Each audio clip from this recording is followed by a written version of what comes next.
Bonjour. Hier soir, si je peux me permettre, hier soir, j'ai lu un document de l'Église unie, Fishing on the Other Side, Seeking the Wisdom of Presbytery District, le Consistoire and the Synod. Un document produit par le groupe qui travaille sur le, essayer comprendre la situation actuelle de l'Église unie, puis essayer de voir comment que les structures et les mentalités peuvent comment faire évoluer les structures, les mentalités pour essayer d'être pertinent pour ce 21e siècle en tant qu'Église unie du Canada. Et je dois avouer d'abord que j'étais très sceptique. Je m'attendais à pas grand-chose d'intelligent, très honnête avec vous, et j'ai été agréablement surpris par ce document que j'espère qu'il a été traduit en français. Et s'il n'a pas été traduit en français, et si vous êtes capable de lire en anglais, je vous invite à le trouver sur le site de l'Église unie.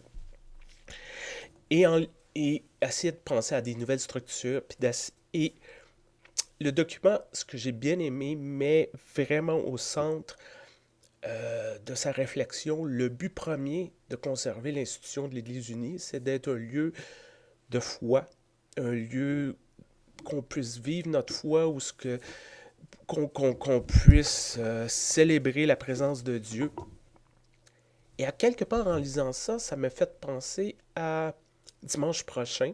C'est dans le calendrier liturgique, c'est le dimanche de la transfiguration. Et ça m'a fait penser comment ce texte-là, qui revient toutes les années, des fois c'est difficile en passant pour les pasteurs de prêcher sur un texte qui revient toutes les années parce qu'il faut trouver de quoi à dire toutes les années, mais comment qu'on peut se perdre dans les détails encore une fois. Comment que est-ce que c'est un récit de post-résurrection qui arrive avant la mort de Jésus qui a été mal placé dans la narration? Pourquoi Moïse et Élie sont là? Pourquoi que le visage de Jésus resplendit comme ça? Et à quelque part, lorsqu'on réfléchit un peu, qu'est-ce qui se passe? Ce qui se passe, c'est que les disciples ont une expérience du divin, à défaut d'avoir de meilleurs mots pour le dire ce matin, une expérience du divin, un contact avec ce que c'est le divin.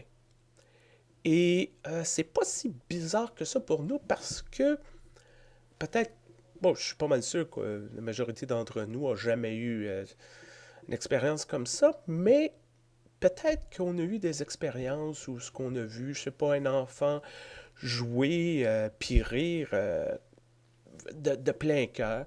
Peut-être qu'on s'est assis sur le bord de la mer puis on a regardé les vagues arriver et repartir. Peut-être qu'un soir, on était en milieu de la forêt ou de la campagne puis on a vu un ciel étoilé puis on a eu cette réflexion-là de dire, ben coudonc, c'est vrai qu'il doit y avoir quelque chose de plus que nous.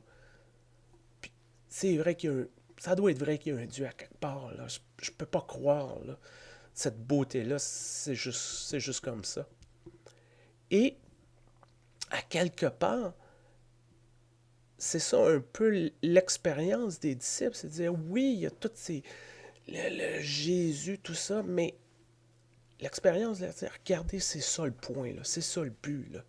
Suivre Jésus, là, c'est d'avoir ces moments-là où on a un contact avec le divin, qui ne s'explique pas toujours, qu'on n'est pas capable de faire de longues dissertations, mais on le sent dans nos tripes.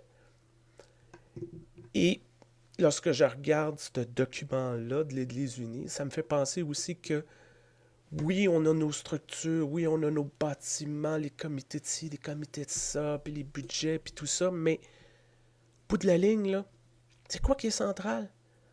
On a une église, les gens se regroupent pour pouvoir vivre leur foi, pouvoir connecter avec Dieu, avec Jésus, avoir cette expérience-là du divin.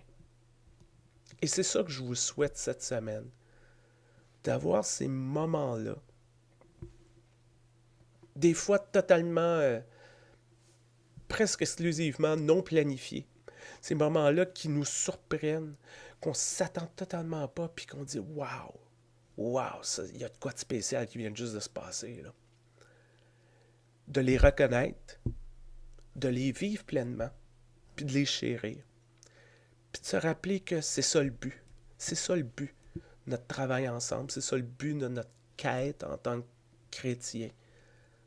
C'est de focusser pour ces moments-là, puis d'aider les gens autour de nous de vivre ces moments-là. Je vous souhaite une bonne semaine, portez-vous bien et à très bientôt.